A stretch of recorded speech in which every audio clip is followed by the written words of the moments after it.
Hi అందరికి నమస్తే. పూరి జగన్నాథుని ఆలయంలో శ్రీకృష్ణుడు గుండె నిజంగానే విగ్రహంలో ఉందా? అనేక కథలైతే మిస్టరీస్ అయితే ఉన్నాయి పూరి జగన్నాథ్ ఆలయం గురించి. పూర్వం ఒకప్పుడు ఇంద్రదిమ్నుడు అనే రాజుకి శ్రీ మహావిష్ణువు అంటే చాలా ఇష్టం.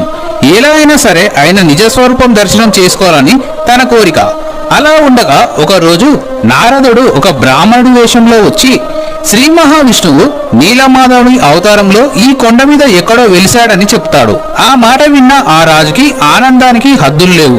తన దగ్గర ఉన్న వాళ్ళందరినీ పంపించి వెతకమని చెబుతాడు. ఎవరు కనిపెట్టలేకపోతారు. కానీ విద్యాపతి అనే వ్యక్తి ఆ గూడెంలో ఒక వ్యక్తిగా ఉంటాడు. ఆ రాజుకు ఎంతో నమ్మకస్తుడు.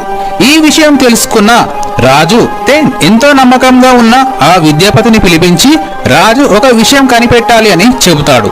ఆ కొండల గూడెంలో విష్ణువసుడికి ఆ రహస్యం తెలుసు అని విద్యాపతి ఆ రహస్యం ఎలాగైనా కనిపెట్టమని రాజు అతన్ని పంపిస్తాడు. తర్వాత ఏం జరిగిందనేది పార్ట్ 3లో చెప్తాను. వీడియో నచ్చితే ఒక లైక్ చేసి షేర్ చేసి ఇంట్రెస్టింగ్ ఫ్యాక్ట్స్ కోసం మన ఛానల్ ని సబ్స్క్రైబ్